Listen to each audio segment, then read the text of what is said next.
The Lord, hallelujah.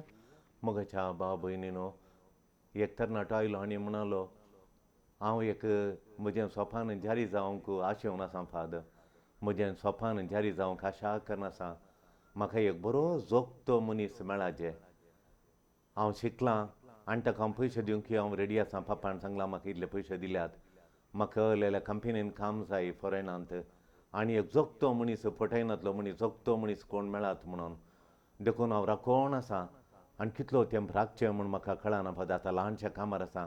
म्हजें सोपान जारी जावंक मागा फादर, मागा, तुमी मागतात की म्हळ्यार देखून हांवें सांगलें आमी दोगी मागया. आनी आमचो कोर ग्रूप आसा, बरी मागण्याची मनशां आसात. हर एक दिसा आमी तुजे खातीर मागता. हांव तुका तो जोगतो मनीस तुका मेळटा म्हणसर मागता तुजें सोपान जारी जावं. तशेंच एक भुरगें आयलें, चेडूं भुरगें आयलें. तें म्हणटा फादर हांवें एक सोपान चिंतलां. म्हाका एक हांवें म्हज्या मतींत आसा असलोच एक बरो नवरो मेळाचे म्हणून.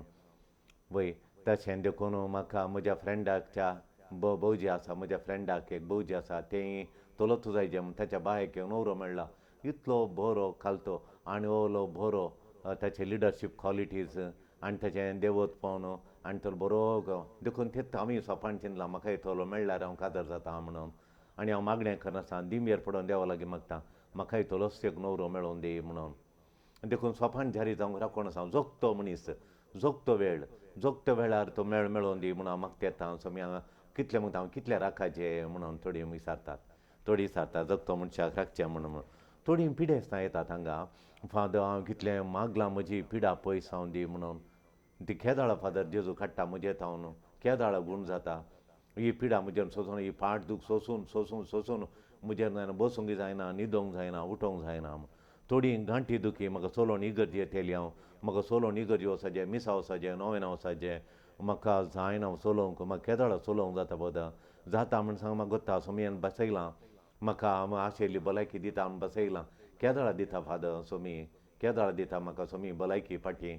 केदाळा दिता सोमी दिता वय केदाळा दिता तो म्हणून ती राखोन आसता तशें. मागीर थोडे फावटी आमी पळयता थोडे फावटी आमचें काजाराक राखोवचें, घर बांदूंक राखोवचें. थोडे म्हणटात इतलें गोल्टां देव फाव करतले म्हाका गोंठ्यार बांदूंक गे बरें घर बांदूंक. हांव कस काडटां पावनान फादर कितें पयशे कितें मस्त वावुरतां. केदाळा म्हाका देव हे कुरपा दीत घर बांदूंक. म्हजें सोपान ड्रीम हावज, म्हजें सोपान जारी जावं. वय एकल्याक सोपान जारी जावं, लग्नाचें जिवीत जावंक पुरो, या बरें काम जावंक पुरो तें सोपान.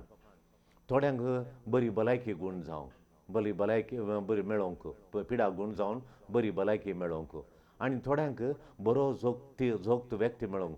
वय रायट पर्सन म्हणटा आमी, सारको व्यक्ती मेळोवंक. ताचेर आमी फाटीं येवन कामां करूंक मुखार वचयत. त्या बरें खालें आशिल्लें आमकां फावो जावचे खातीर ताच्या सांगाता आमी वावरयत. तो फातयेन असो जोगतो व्यक्ती कोण म्हणून तशें आमी राखोन आसा. देखून आमकां कळीत आसा देवान बसयल्लें तें तो दिता म्हूण आमकां कळीत आसा. देवान बसयल्लें तो आमकां दिताच, तो आमकां दिनासना. पूण ही कित्याक गळाय गी म्हणलें, गळाय कित्याक दिवच्यान देवाची गळाय कित्याक देव गळाय करता, कित्याक आमकां देव गळाय करता. ती गळाय करच्या विशयांत आमकां आतां आसचें. आमकां आमचें प्रॉब्लेम जालें म्हळ्यार देव कित्याक गळाय करता म्हणलें. देवाचे गळाय विशयांत आमकां मस्तू एका तराचें आमकां कित्याक तो तितलो वेळ घेता, दिवंक वेळ कित्याक दिता, गळाय कित्याक करता, वेळ कित्याक करता म्हूण त्या विशयांत आमकां इल्ली बेजाराय आसा. देव सांगता केलें म्हळ्यार म्हजो नेम्यारलो म्हजें प्लॅन आसा तुका, म्हजी मांडावळ आसा तुका. हांवें नेम्यारलो एक वेळ आसा, एपॉयंटेड टायम म्हळ्यार हांवें नेम्यारलो तुका एक वेळ घडी आसा. ती वेळ घडी येतना हांव तुका दितां. ताच्या पयलें तुका ना. ताच्या पयलें तुका दिली जाल्यार तूं ती बरी करून तुका ती बऱ्याक पडना तशें. देखून पळय एका भुरग्याक, तरणाट्या भुरग्याक ताका मॅनेजराचें देवान नेम्यारलो ताका मॅनेजर जावं. देवान ताका कुडले गेल्ल्या तक्षण मॅनेजर दिवना. तो म्हणलो म्हाका मॅनेजर जायचे, हांगा आसचें सगळें काम करचें हांवें, म्हाका मॅनेजर जायचें हांवें जॉयन जावन 1.5 वर्स जालें आनी नॅक्स्ट मॅनेजर हांव तूं म्हणून. ना, तुवें सगळ्यांचें तुका क्रिटिसिजम करतना, सगळ्यांक तुका टिका करतना तें खाणोवची सकत तुका आयल्या.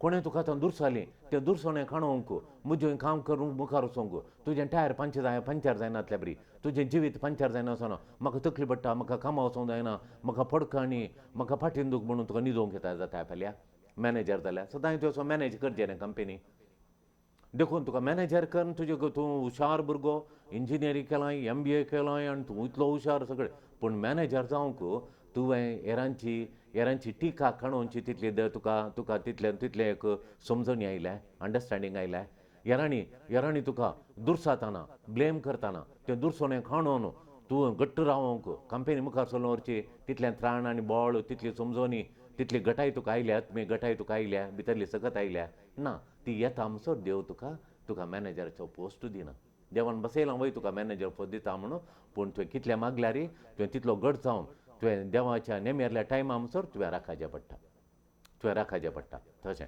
देखून मोगाच्या न्हू एक म्हाका वळखालें भुरगें इंटरव्यूवांत बिलकूल दुसऱ्यांक ताच्याक उणें एक मार्क काडिल्लीं आनी ताच्याक तितली एबल नासली तांक नासली ती उणें तांक आसलेलीं भुरगीं व्हडल्या कामाक सिलेक्ट जातात हें जावना पूण आनी कांय केलें म्हळ्यार देवाचो वेळ येतालो देवान बसयलां देव ताच्या वेळार तो प्रमाणे करता म्हाका तें काम बरें कंपनीन दितात म्हणून मागीर पळयतना ताका देवान कित्या फाटीन दवरलें कित्या तें 2-3 कंपनीन सिलेक्ट जावना म्हळ्यार एका व्हडल्या कंपनीन एसिस्टंट मॅनेजर जावन ताका काणयलें ताका ताची छाती पळयलें देव तें कित्याक म्हळ्यार एकलो रिटायर्ड जावचो मनीस आसलो ताका 6 म्हयने आसले रिटायर्ड जावन तो रिटायर्ड जातना ताच्या जाग्यार आकाथानी काणयलें देव थोडे फावटी तशेंच आमकां डिले करता ताच्या टायमार तो आमकां काणयता देखून आमी ताच्या देवाच्या टायमाक आमी राखो रावचें तशें देखून देव आमकां कळीत करता नेम्यारलो टायमाक आमी राखो रावचें म्हणून देवाचे उतार वर्षा हबाकूक प्रवादीच्या ग्रंथांत अध्याय 2 श्लोक 3 हबाकूक प्रवादीच्या ग्रंथांत हें आमी आतां आयकया हें दर्शन आपल्या नेमलेल्या काळापासून तें शेवटा विशीं उलयता आनी तें फटयना तें गळाय करीत जाल्यारय ताची वाट पळोवन राव कित्याक तें खरेंच येतलें तें येवंक लांब काळ लागचो ना देवाचें उतार आमी आयकलें देव कितें सांगता पळय आमी देव नेम्यारल्या वेळार दिता म्हणटा तो ताच्या नेम्यारलो वेळ घडी आसा आनी तेदो म्हणसर आमकां तो तयाराय करता देखून देव नेम्यारल्याच्यो वेळ घडी दिता देखून हें आमी समजून घेनातल्यार देव ताच्या पयलीं आमकां दिना रॉंग टायम सारको वेळ न्ही तो देव सारक्या वेळार केदाळार दिजे पळय त्या वेळार दिता तशें देखून आमी रॉंग टायमार तो दिना देखून दिवच्या वेळार तो दिता हें आमी समजून घेना जाल्यार इल्लें मागतना आमी देदेस्पर जाता इतलें तेंच म्हळें इतलीं नोवेनां केलीं म्हाका कित्याक मेळोना म्हाका कित्याक घर बांदूंक जायना नवें घर म्हजें कित्याक सोपान जारी जायना म्हाका कित्याक सैरीक मेळोना म्हाका कित्याक हजर जावना आमी देदेस्पर जाता देवाच्या वेळाची आमकां ही समजणी आमकां नासल्यार देखून देव दिता ताचें बेसांव ताच्या वेळार एपॉयंटेड टायम ताच्या नेम्यारल्या वेळार एपॉयंटेड टायम देव आमकां ताचें बेसांव दितात ताका कळीत आसा आमी केदाळा रेडी आसा हें बेसांव कोण केदाळा रेडी आसा तें ताका देवाक कळीत आसा आमी केदाळा आमचें काळजाचें दार ताका उक्तें करता सोमा तें त्या सोम्याक कळीत आसा आमी केदाळा रेडी आसा केदाळा तयार आसा केदाळ आमी ताका स्विकार करूंक ताणें तुमचें बेसांव काणोवंक आमी तयार आसा आमची थोडी पातकी जिणी सोडता थोडे फावटी आमची पातकी जिणी आमकां कितें करता देवान दिल्लीं बेसांवां ह्या पातकी जिणेन पूर्ण येतात आमच्यो पातकी सवयो एडिक्शन्स तांकां पूर्ण येतात त्यो पातकी समायो आमी सांडटा म्हणसर ह्या पथकांतल्यान भायर येता म्हणसर देव आमकां ताची वर्ती बेसांव दिना कित्याक म्हळ्यार ती निरपळ करता आमी कितले फावटी आमकां व्हडलीं कामां दिल्यात पयशे दिल्यात आमचे एडिक्शनांत वायट करण्यात देवाची बेसांव आमी पिड्ड्यार केल्यात देवान बेसांव दितना एका शेवटा खातीर दिता एका पर्पजा खातीर दिता तो एक पर्टिक्युलर पर्पज एक उद्देशा खातीर तो दिता आमी तो उद्देश जारी करता देवाची मांडावळ देवाचें प्लॅन जारी करता कित्याक म्हळ्यार आमची पातकी जिणी देखून पातकी जिणी सांडटा म्हणसर आमकां उसलीं बेसांवां देव आमकां दिना तो डिले करता आमी ती पातकी जिणी बदलता म्हणसर देखून देव तें यशस्वी करता आमची जिणी आमची जिणी यशस्वी करता ताची मांडवली यशस्वी जाता म्हणून तिका देवा कळटाना तो ताचें दिता आमी यशस्वी करचे सक्सेसफूल करचे देवाचें प्लॅन फेलियर करूं नजो देवाची मांडवळ देवाचें प्लॅन फेलियर करूं नजो तें सक्सेसफूल करूंक रेडी जाताना देव काडटा ताचें बेसांव आमकां दिवंक सोडटा म्हणटा देवाचे उतार देखून आमी आशेल्लें जायना तेन्ना दाविदा बरी आमी सांगचें दाविदान ताणें आशेल्लें एकडे येता तो झुजाक तें सोलवता व्हडल्या रायांक ताणें सोलवयलां आतां एका राया कडेन ताणें सोलवता कितें म्हळ्यार दाविदान एक लिसांव शिकोवंक देखून तो सोलवल्या वेळार ताची आशा काळजाच्या पूर्ण जायनासल्या वेळार दाविदान सांगल्या बरी आमी सांगचें देव तें पसंत करता कित्याक म्हळ्यार म्हजो वेळ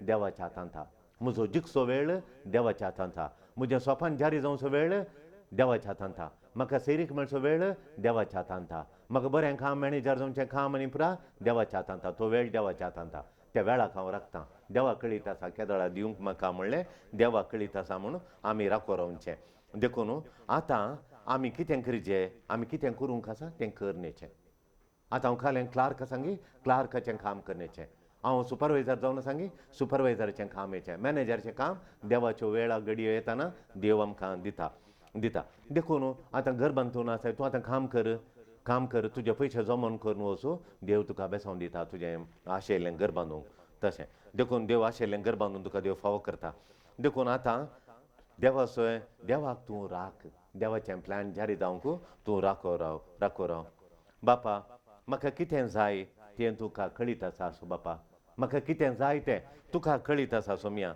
म्हाका तें जाय जाताना म्हज्या सांगाता तूं आसाय म्हणलें म्हाका केदाळा म्हज्या गरजांत हर एका गरजांत म्हज्या सांगाता तूं आसाय म्हणलें हांव न्हीज जावन फाती येतां ती फातयेनी म्हाका सोम्या जेजून दिल्या बापा सोम्या जेजूक तुवें म्हज्या गरजांत म्हज्या सांगाता रावंक धाडलाय सोमी म्हज्या सांगाता आसा आनी म्हज्या गरजांत तो पावता ह्या फातयेनी जिवंक आनी वाडोवंक म्हाका कृपा दी आमेन हालेलुया जेजूच्या नांवी हें मागता हांव आमेन प्रेज द लॉर्ड हालेलुया